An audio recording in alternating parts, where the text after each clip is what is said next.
또 이르시되 이 세대의 사람을 무엇으로 비유할까? 무엇과 같은가?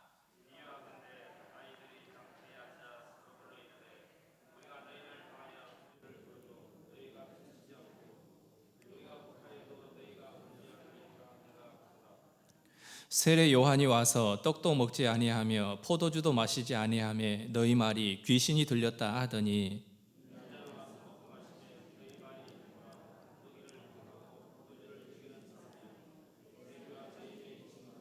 함께 읽습니다. 지혜는 자기의 모든 자녀로 인하여 옳다함을 얻느니라. 아멘.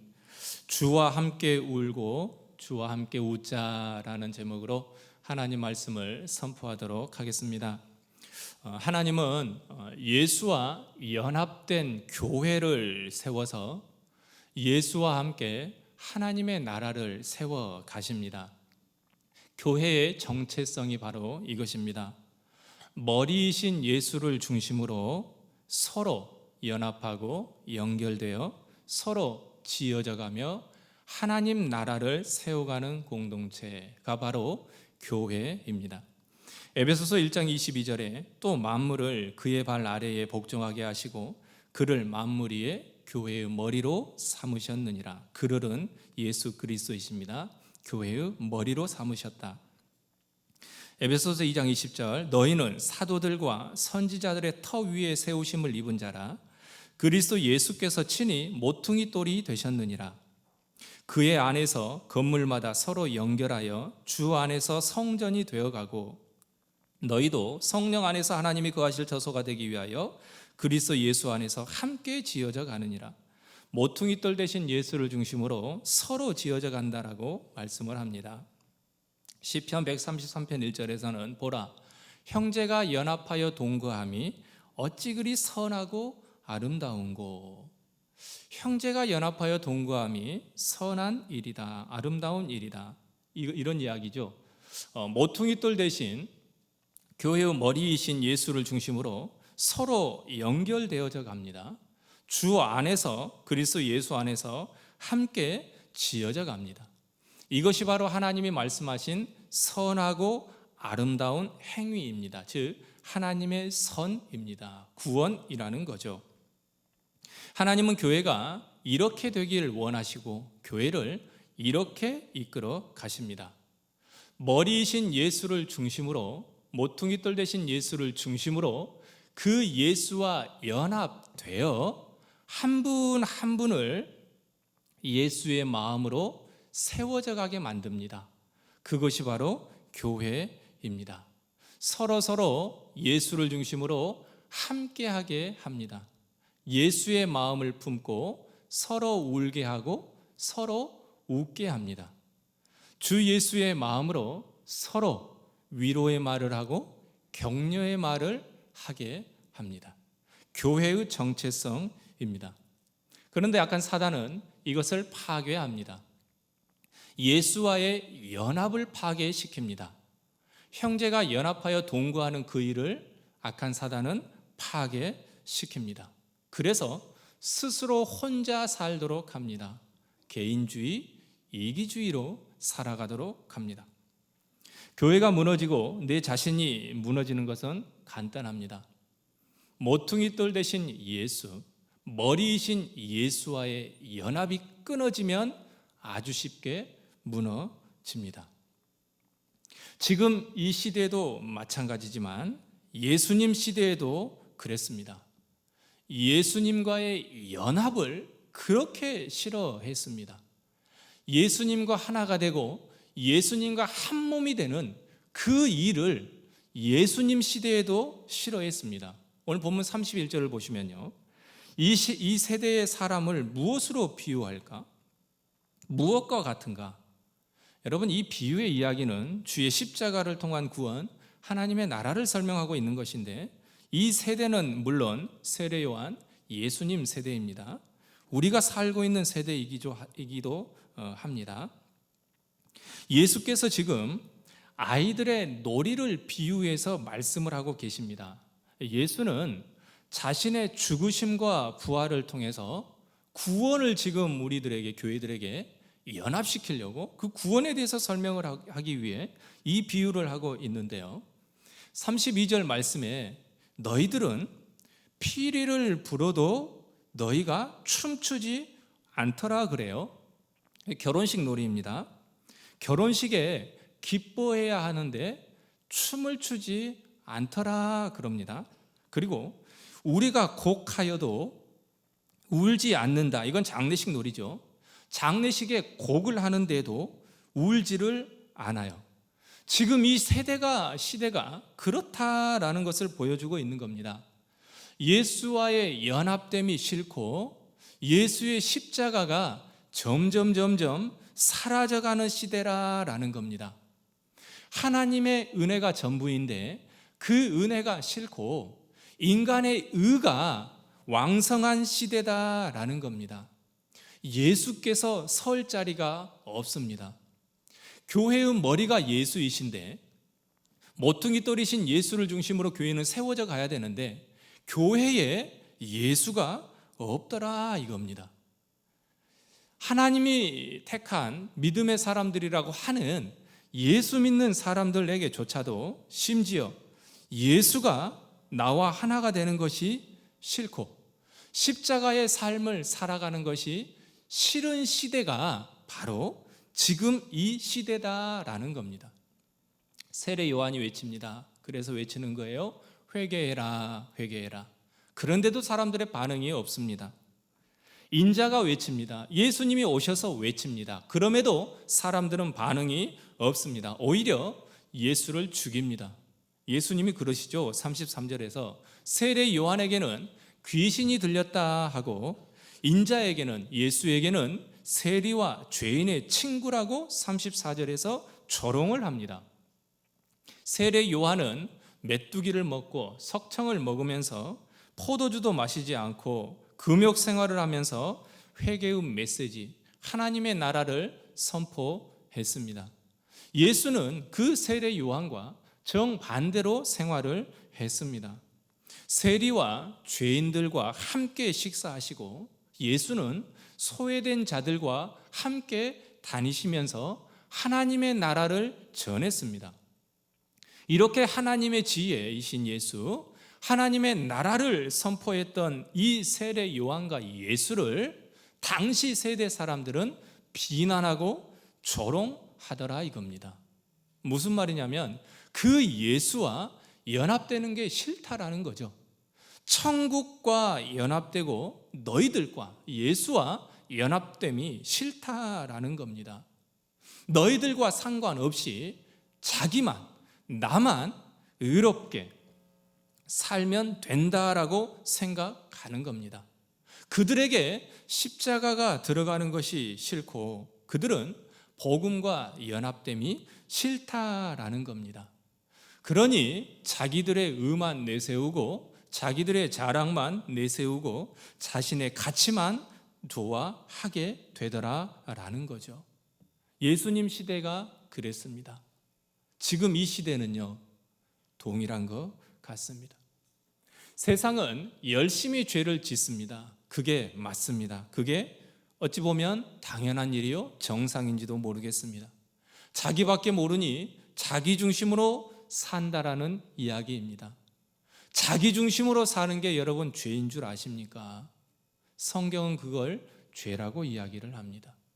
예수와 연합됨 없이 예수 중심으로 살아가는 삶이 아니라 자기 중심으로 살아가는 것, 자기의 의를 내세우면서 살아가는 것, 그것이 바로 성경은 죄다라고 이야기를 하고 그것이 십자가를 통한 심판의 근거가 됩니다. 그들은 함께 하지 않습니다. 함께 울거나 함께 기뻐하지도 않습니다. 왜냐하면 자기밖에 모르니까 그렇습니다. 여전히 자기가 왕이요, 자기가 신이기 때문에 그들은 여전히 예수와 연합되어 있지 않기 때문에 자기밖에 모르기 때문에 남들과 함께하지 않습니다. 자기가 중심인 세상의 특징이 바로 이것입니다. 그들에게는 예수와의 연합, 예수의 겸손, 예수의 온유, 예수의 사랑이 새겨져 있지 않습니다. 우리 모두도 그런 삶을 살고 있고 살아왔습니다. 그러나 하나님의 은혜는 뭐냐면 그 가운데서 열심히 죄를 짓고 살고 나밖에 모르고 온통 내 중심으로 살고 있는 그 사람 중에서 건진받은 자들이 있다라는 말씀입니다.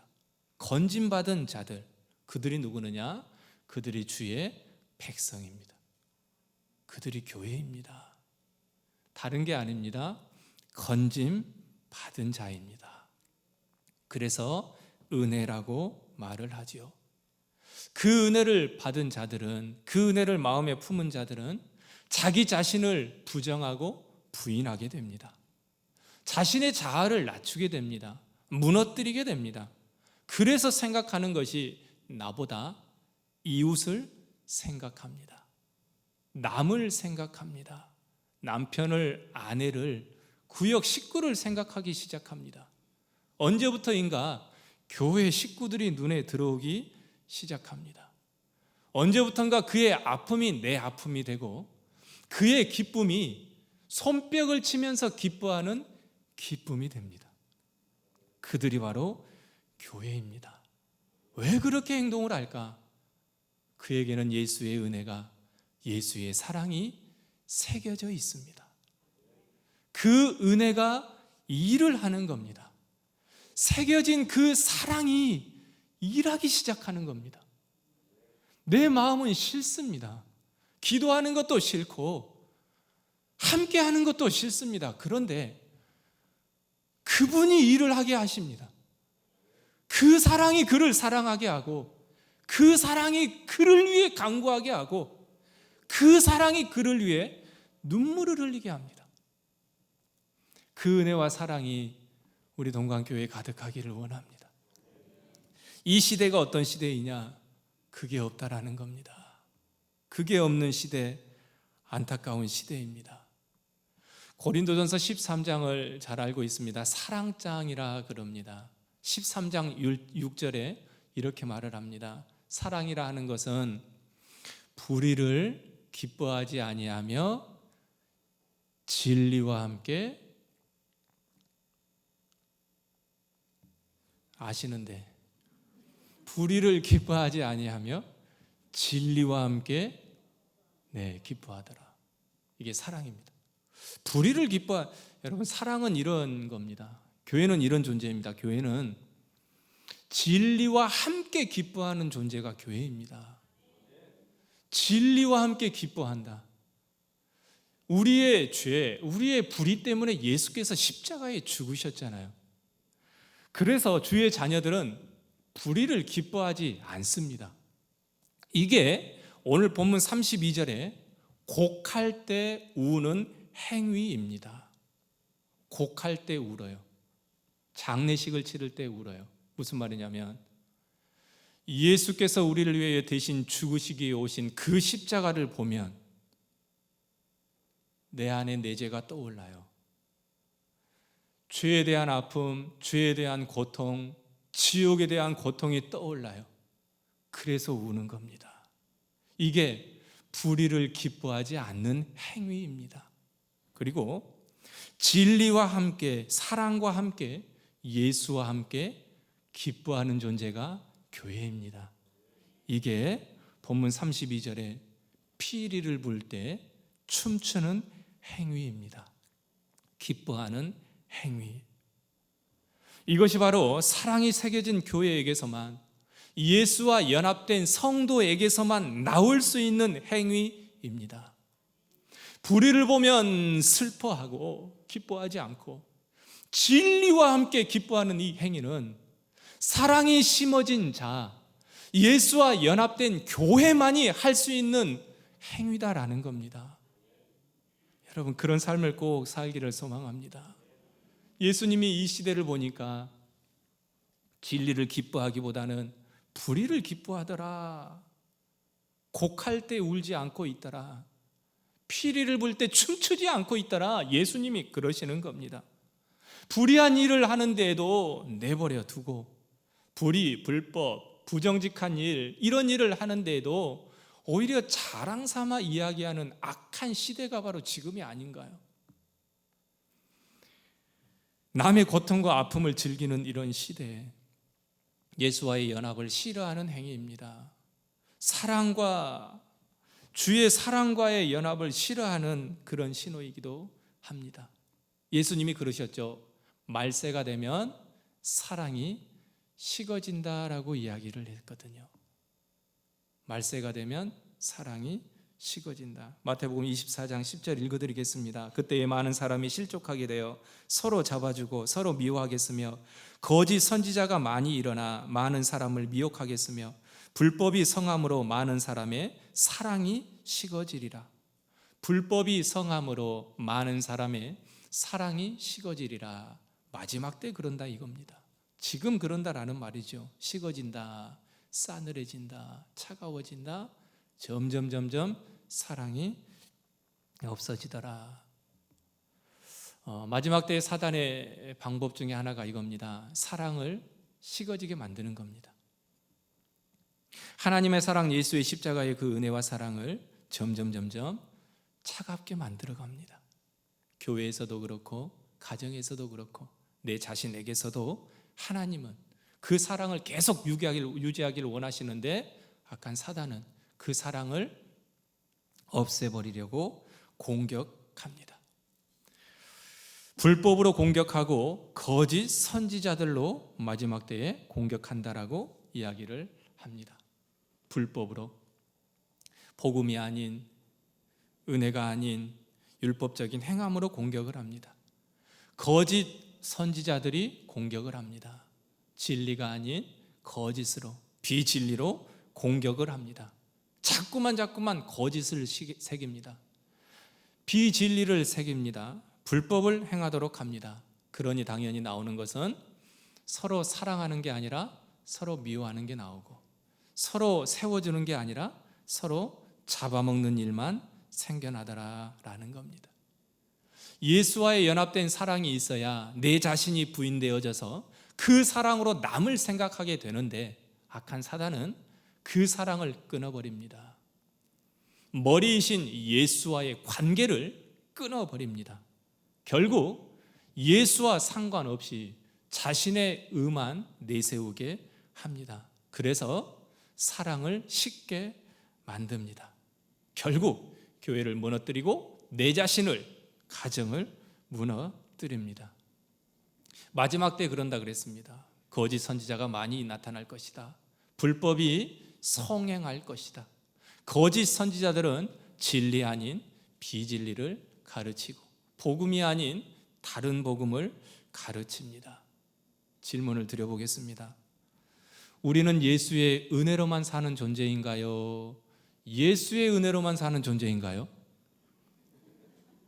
질문입니다. 우리는 예수의 은혜로만 사는 존재입니다. 모두 다 정답을 가지고 계십니다. 맞습니다. 예수의 은혜 외에 더할 게 아무것도 없습니다. 내가 하는 이런 신앙의 행위는 은혜의 행위입니다.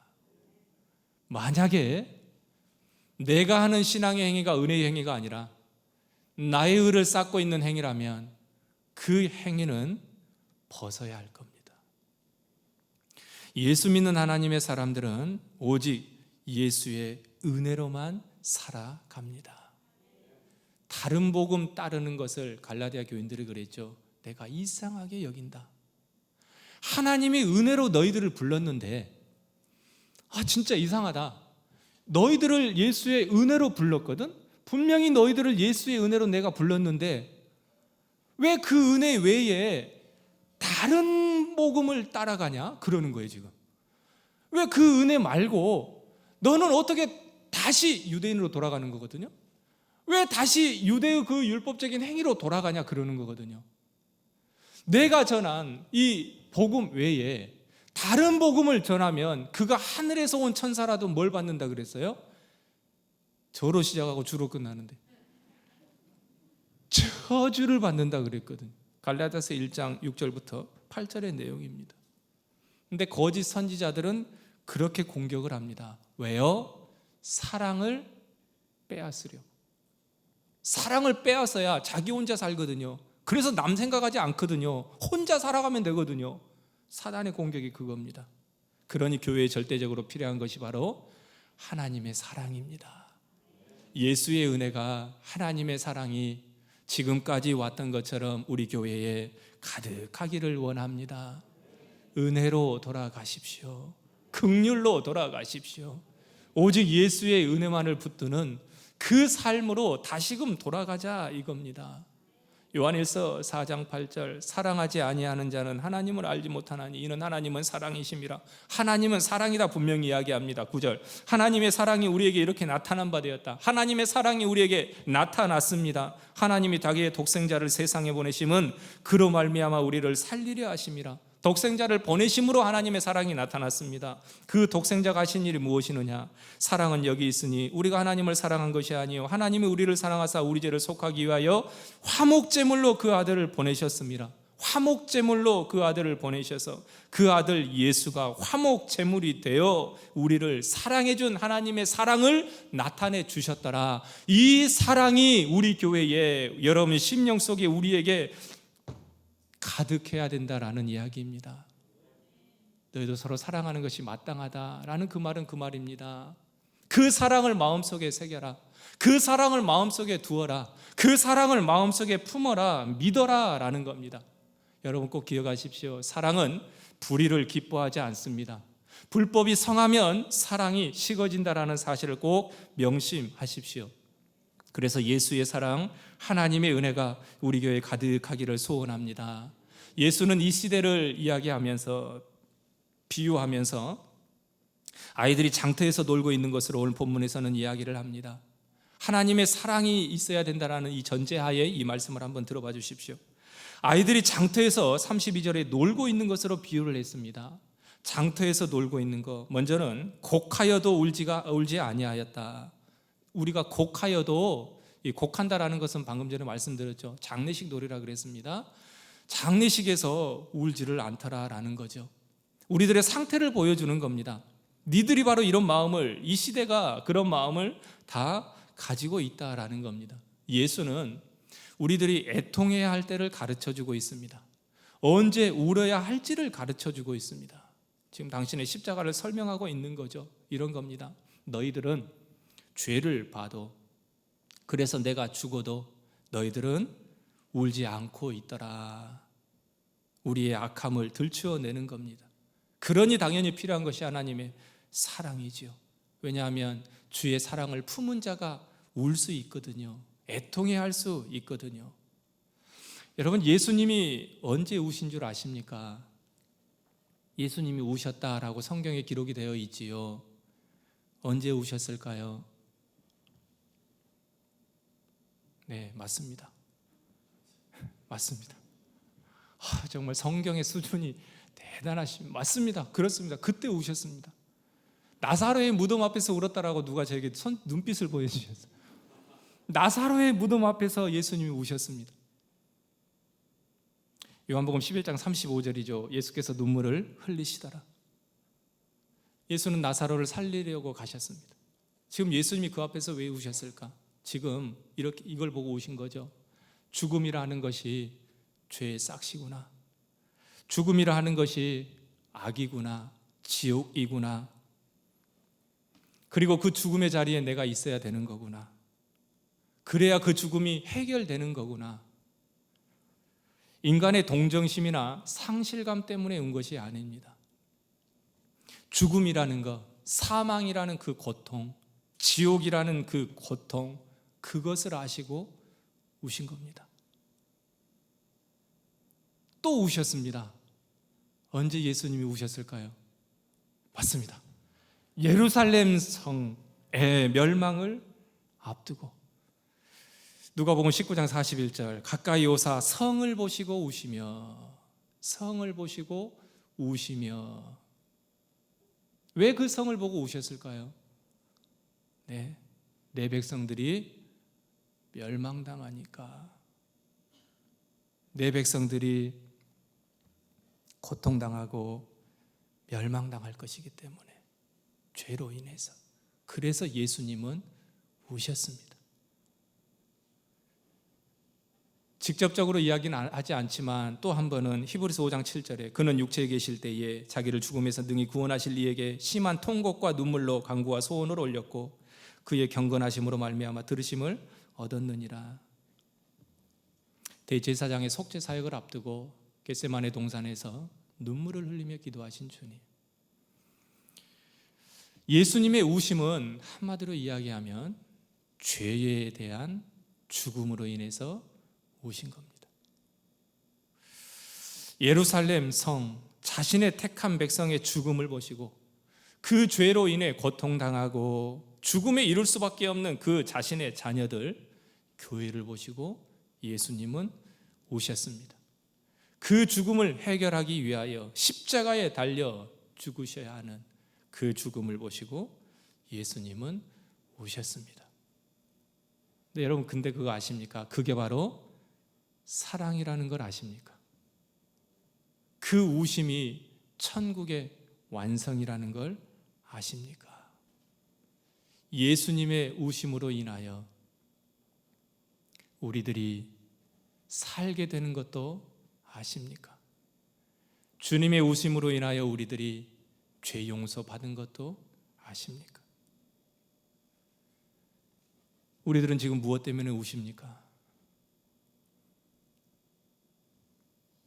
예수님의 우심이 우리 모두의 우심이 되시기를 소망합니다. 예수님은 십자가를 들고 이 땅에 오십니다. 내가 너희들을 보니까 죄로 인해 당할 고통이 너무나도 큰 겁니다. 그래서 당신이 십자가를 져야 됩니다. 그런데 곡을 해도 울지를 않는다. 성령님 감동하셔서 주의 십자가를 바라볼 때에 우리의 죄가 다 떠올라 회개의 역사가 일어나는 일들이 다시 한번 있기를 소망합니다. 우리 교회에 있기를 원하고 우리 가정에 있기를 다시 한번 원합니다. 마태복음 5장 4절에 애통하는 자는 복이 있나니 저가 위로를 받을 것이다 라는 말씀이 있죠. 애통하는 자, 복 있는 사람은 이 애통하는 길로 하나님이 이끄십니다. 그 애통하는 그 자체가 바로 하나님의 위로인 줄 아십니까, 여러분? 복 있는 자가 애통하는 길로 걸어가는 겁니다. 이게 천국의 모습이니까, 하나님의 백성들이 이 땅에서 그렇게 살아갈 거니까. 애통하는 자는 위로를 받습니다. 곡할 때 우는 역사가 있기를 소망합니다. 내 삶이 힘들다고 우는 것에서 벗어나서 내 영혼을 보고 불쌍해서 우는 울음, 내 죄를 보고 불쌍해서 우는 그 울음, 내 자식들의 자녀들의 죄를 보고 고통을 보고 아픔을 보고 우는 그 울음, 저 영혼 멸망당하면 어떻게 하나? 영원한 지옥불에 떨어지면 어떻게 하냐? 하는 그 울음이 있죠. 저 영혼 그렇게 되면 어떻게 하냐?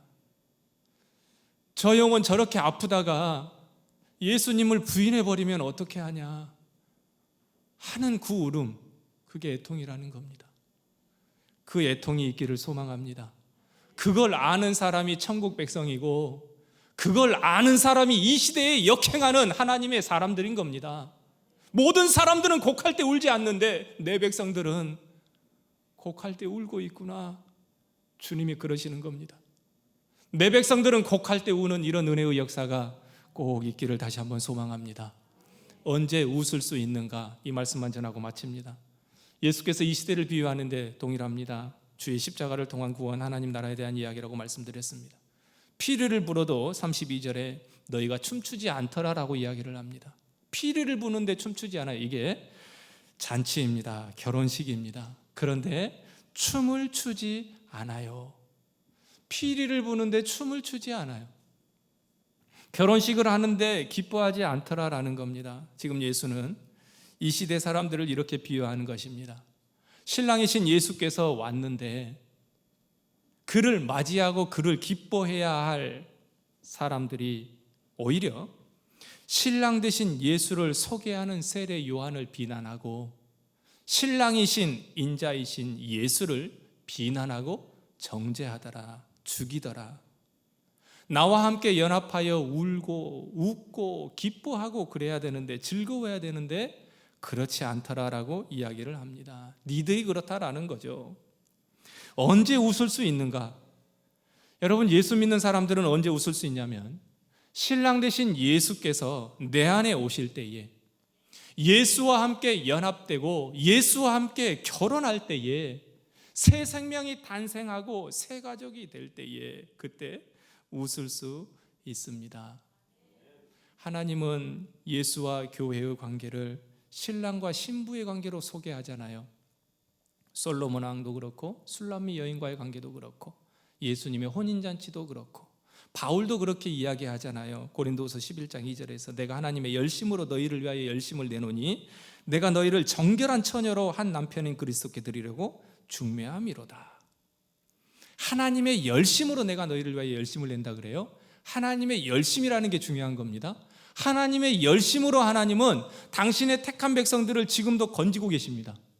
예수와 연합된 당신의 자녀들을, 신부이신 신부된 교회를 아직도 하나님의 열심으로 건져내고 있습니다. 바울이 그 열심으로 너희를 정결한 처녀로 한 남편인 그리스도께 드리려고 중매한다라고 말을 합니다. 신부 교회를 이야기하는 거죠. 신랑 되신, 즉 신랑 되신 예수께서 내 안에 들어올 때에 이게 연합될 때죠. 그때 피리를 부는 것입니다. 그때 춤을 추는 것입니다. 그는 신부가 되어 교회가 되어 춤을 출 수 있습니다. 네, 여러분 그거 아십니까? 이미 이렇게 완성해 주셨다라는 사실을 아십니까? 하나님은 이미 완성해 주셨습니다. 당신의 열심으로 예수와 연합시켜 버리셨습니다. 누구를? 교회를요. 내가 지금 예수를 믿는다는 이 확신이 있다면 이미 이것은 확신된 겁니다. 확정된 겁니다. 기쁘지 않으십니까? 이게 기쁘지 않으십니까, 여러분? 안 기쁘신 것 같습니다. 신랑 되신 예수께서 수많은 사람 중에서 나를 택해서 신부로 삼아 주셨습니다.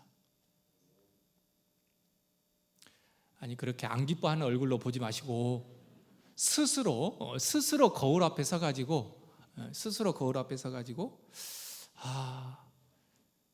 내가 나를 선택하는 게 참 쉽지 않겠다라는 생각이 들지 않으십니까?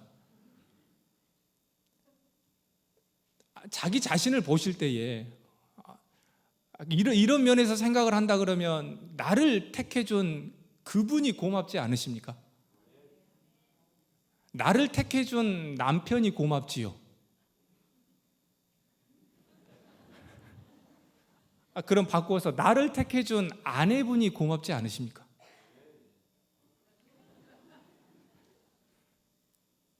아니, 거울 앞에선 자신의 모습을 보고 이 얘기 다 대답을 하시나? 저는 고맙더라고요. 내가 만약에 여자였으면 나 같은 남자를 내가 선택했을까? 만약이라 그랬어요. 또 가서 어디 가서 남자라네 여자라네 그러지 마시고. 고맙잖아요. 그 성질 아는데 택해 주셨잖아요, 지금. 그래서 살잖아요. 그거 아는데 지금까지 밥해 주시잖아요. 고마워요. 진짜 고마워요. 그분이 나를 택해 줬다라는 게 고마워요. 예수님이 나를 택해 주셔서 신부 삼아 주셨다. 그러니까 여러분이 우리가 고맙지 않은 이유 중에 하나가 예수님이 어떤 분이신지를 잘 몰라서 그럴 수도 있고, 그분이 얼마나 좋고 얼마나 감사하고 그거를 잘 우리가 좀 그러니 별로 안 기쁠 수도 있어요. 나 이렇게 잘났는데 택해준 건 당연하죠. 그런 사람 말고요. 고마운 겁니다. 당신과 연합되게 해주셔서 당신의 나라를 주셨다. 요한복음 5장 24절 말씀처럼 사망에서 생명으로 옮겨져 버렸다. 나를 믿고 나 보내신 이를 믿는 자는 영생을 얻었다. 확정이라니까요. 확정. 심판에 이르지 않는다. 이건 이미 결정돼 버린 겁니다. 법정적인 용어 아시죠? 땡땡땡. 이거는 이미 결정이 된 겁니다. 천국이 너희 거야, 너 거야, 너 거. 이게 확정된 거라니까요. 이 사실을 우리가 안다면 피리를 불 때 기뻐할 수밖에 없습니다. 춤출 수밖에 없다라는 겁니다. 근데 천국을 생각해도 예수를 생각해도 왜 이렇게 기뻐하지 않는지 모르겠어요.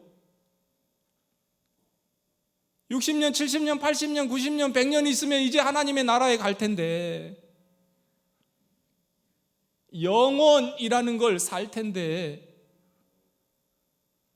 이미 옮겨져 버리는 거, 죄에서 사망에서 지옥에서 생명으로 천국으로 구원으로 옮겨져 버렸다라고, 생명의 부활로 우리를 이끌어 주셨다라고. 하나님은, 예수님은 그 일을 하기 위해서 이 땅에 오셨고, 하나님은 성령님을 그 일을 위해서 보내주셔서 우리에게 그 은혜를 안겨주셨는데 왜 나는 이렇게 지금의 삶이 힘들까?